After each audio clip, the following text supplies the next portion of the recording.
What's going on, guys? President Trump had a pretty historic first year in office within his second term, and I'm pretty proud of putting this together. This took a lot of extensive research. We're going to go over all the accomplishments within Trump's first year in office. One of the biggest ones is the sealed border. Zero illegal aliens have crossed the borders into the U.S. within the last 8 months per U.S. Customs and Border Protection. Also, we have the criminal alien crackdown. Illegal aliens within our country are being deported, returning law and order to our land. Over 605,000 illegals have been deported, as well as 1.9 million illegals have self-deported under this administration. In total, more than 2.5 million illegals have been deported from our country since January 20th, 2025, per the Department of Homeland Security. Another big win for the Trump administration was the Gaza ceasefire, among 7 other wars that were ended. These wars include Azerbaijan and Armenia, Cambodia and Thailand, Israel and Iran, Rwanda and DR Congo, India and Pakistan, Egypt and Ethiopia, as well as Serbia and Kosovo. Per the Department of State, President Trump ended 8 wars within 8 months of a second term. This is pretty historic. There's no surprise that countless foreign leaders have nominated the president for the Nobel Peace Prize. Another big win that most Americans are feeling right now is lower gas prices.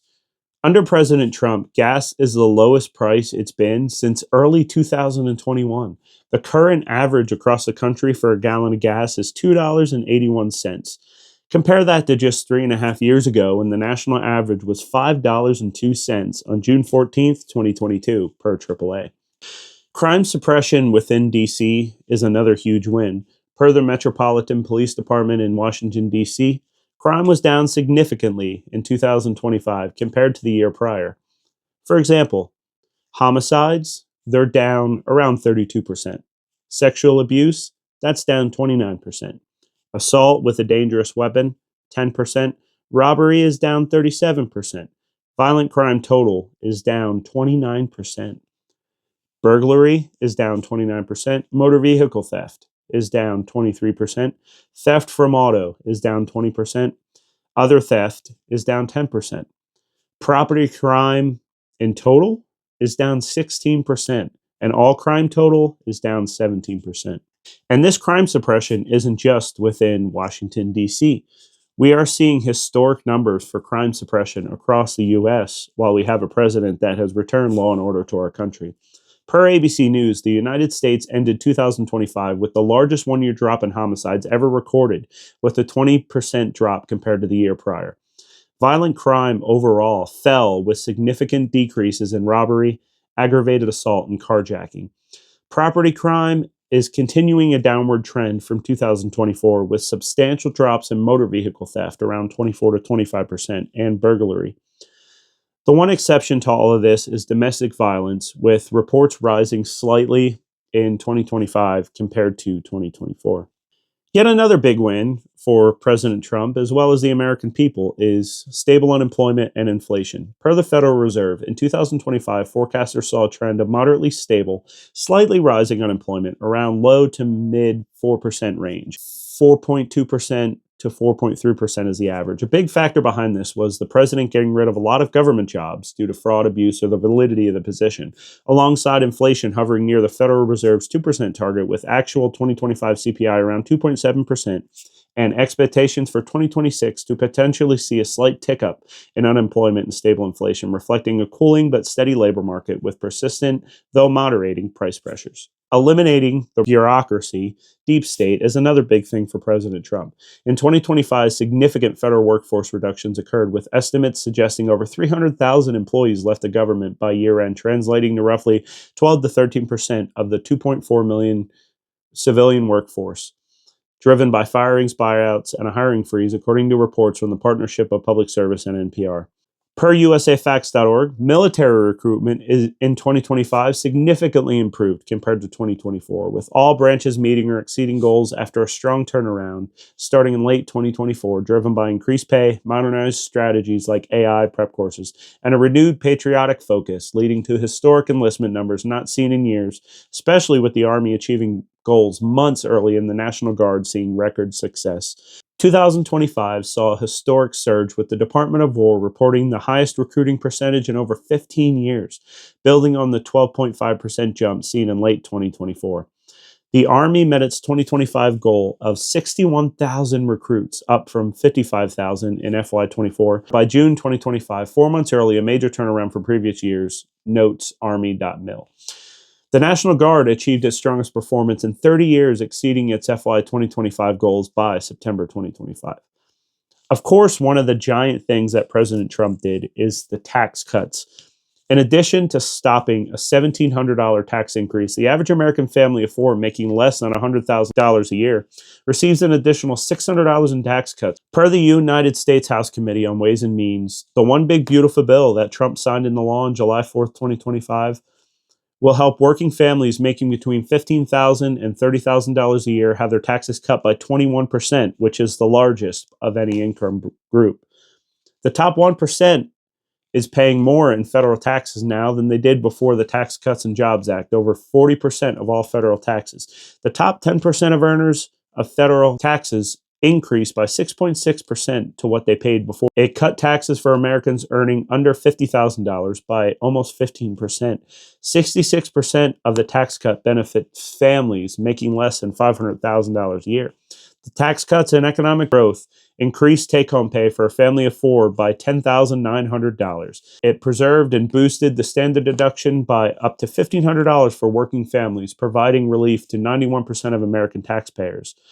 It is increasing real wages in the U.S. by up to $7,200 per worker. Even income for tipped workers is getting boosted by up to $1,300 by eliminating income tax on tipped income for the 4 million tipped workers, like waitresses, barbers, hairstylists, and taxi drivers within our country. And income is being boosted for hourly workers by up to $1,400 by eliminating income taxes on the overtime pay premium for over 80 million hourly workers who work overtime, stay late, and keep America running. It also protects and creates up to 7.2 million jobs, 1.4 million manufacturing jobs specifically. It delivers 5% higher level of real GDP in the first 4 years, 1.2 higher percent average annual growth, creating more jobs and opportunities within America. Last but not least, it will give working Americans one of the biggest tax refunds they've ever seen in quite a long time here in tax season. This is due to codes changing in July, and workers are not able to give a chance to readjust their standard deductions. Another one of the big accomplishments from President Trump's second term is getting higher defense spending from NATO.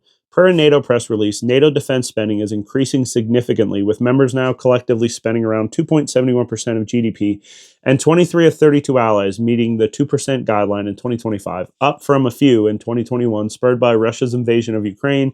Poland leads at over 4%, while the alliance aims for a new 5% of GDP target by 2035 for the greater collective security and resilience. European allies and Canada's collective defense spending rose from 1.43% of GDP in 2014 to 2.02% GDP in 2024, exceeding the 2% target. In 2025, 23 out of 32 members are projected to hit the 2% GDP goal, a major jump from just 6 in 2021. In 2025, NATO members' combined defense expenditure reached approximately $1.59 trillion, a new high. Yet another big thing is robust attempts to stop drug smuggling into the United States of America. The Trump administration fought illegal drug smuggling into the U.S. primarily through law enforcement and military-focused interdiction strategy, emphasizing enhancing border security, targeting drug cartels as terrorist organizations, and authorizing military action against suspected smugglers. Designating drug cartels as terrorist organizations was another big thing here. The administration designated several drug cartels, including Tren de Aragua and MS-13, as foreign terrorist organizations, and specifically designated global terrorists. This enabled the use of expanded authorities, sanctions, and other resources to disrupt their operations. The administration increased military presence and used advanced technology such as drones and enhanced screening at ports of entry to stop drugs from crossing the U.S. borders. This was part of a broader push to secure the U.S., Mexico, U.S., Canada, and Caribbean borders outlined in the National Interdiction Command and Control Plan. The U.S. Navy and other military branches were ordered to conduct strikes on alleged drug smuggling boats in the Caribbean Sea and Eastern Pacific Ocean as part of operations like Southern Spear. The administration stated that these actions were a necessary component of combating narco-terrorism. President Trump signed an executive order as well to classify illicit fentanyl and its precursor chemicals as WMDs, ensuring a coordinated federal response to the threat. This move directed federal agencies to treat fentanyl trafficking as a national security issue. The administration used diplomatic pressure and imposed tariffs on countries like Mexico, Canada, and China to compel them to do more to stop the flow of precursor chemicals and illicit drugs into the U.S. President Trump also signed the Halt Fentanyl Act into law, which permanently classified fentanyl-related substances as a Schedule 1 drug under the Controlled Substances Act. This approach marked a shift from a public health-focused response to a more aggressive, enforcement-led strategy aimed at reducing the supply of drugs at the source and at point of entry. One of the more recent and big things that Trump has done was he has delivered Venezuela from dictatorship. Nicolas Maduro is widely considered a dictator by many international actors, academics, and opposition groups due to his action to dismantle democratic institutions, manipulate elections, abuse human rights, and allow the state to become intertwined with criminal organizations. Maduro's re-election, particularly in 2018 and 2024, was widely condemned as rigged, with irregularities including banning major opposition parties and candidates, voter intimidation, and questionable vote tabulation. International bodies, including the Carter Center and the Organization of American States, found that these processes did not meet international standards. Nicolas Maduro has steadily concentrated power by packing the Supreme Court with loyalists to nullify legislative acts by the opposition-controlled National Assembly, governing the decree using enabling laws and sidelining his legislator. His administration has been accused by the UN and Human Rights Watch of thousands of extrajudicial killings, arbitrary arrests, and the use of force against anti-government protesters. Political and civic leaders have been imprisoned, and a civilian militia has been used as a shock force against dissent. Maduro's policies, combined with a collapse in oil prices and U.S. sanctions, have led to hyperinflation, severe shortages of food and medicine, and a massive humanitarian crisis, causing over 7 million Venezuelans to flee the country. The government has used food distribution as a tool for social and political control.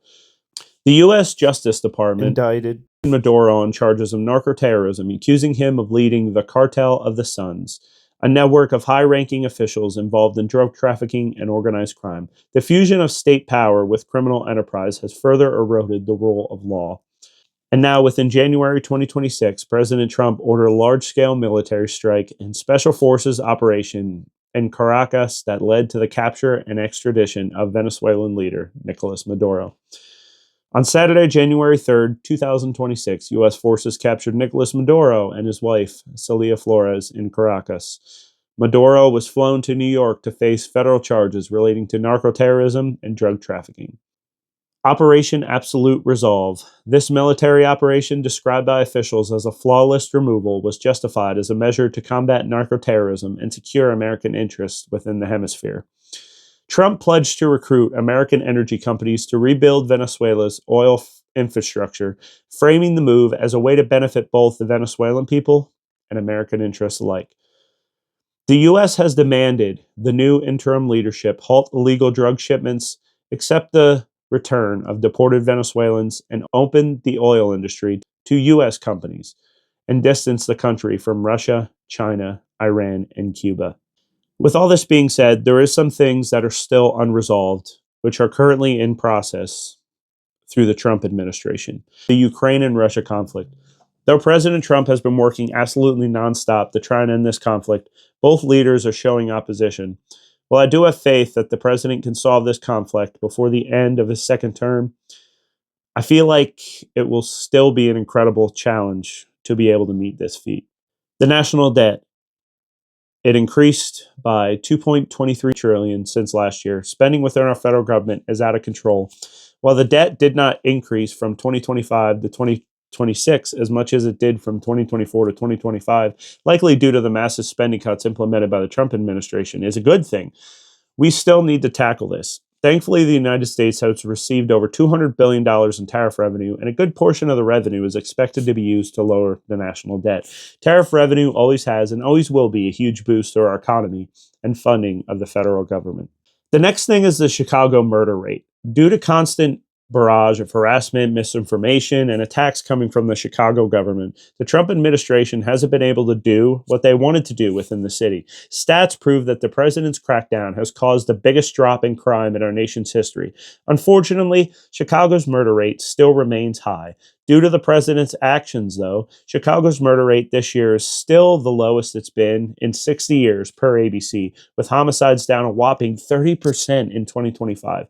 These numbers would be even lower if the Chicago government let Trump do what he did in other cities with no restrictions.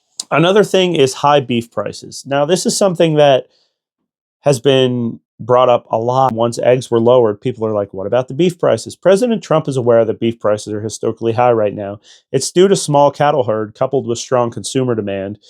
And we recognize it'll take some time, but there's pathways that the administration is taking to battle this, including increasing imports. The administration has worked to increase the supply of beef by expanding import quotas from countries like Argentina and removing tariffs on Brazilian beef. For instance, the plan with Argentina aims to quadruple the annual import quota to 80,000 metric tons.